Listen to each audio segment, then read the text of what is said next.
درې ځایه کې دروغ ویل روا دي.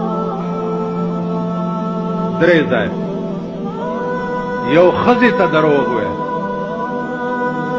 ښځې ته، او بیا اوسنو ښځو ته خو بیا په څلور مذهب هم وایي، یعنې بیړي م غرقي.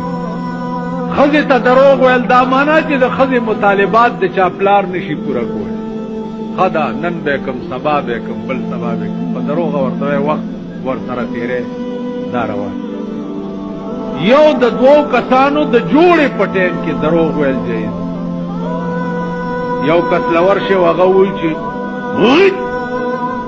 کوم هغه د هغه خبره دی بل ته یو څه بیا جوړه چرته نه، منځ کې به لږ دروغ وایي، د هغه یو سخته خبره چې کړې به نرمه کې ترخه یې کړي، خوږه به یې کې، دروغ پکې ووایي. د دوو جوړو په ټیم کې دروغ ویل روا دي. یو د جنگ په وخت کې کافر سره دروغ ویل جایز.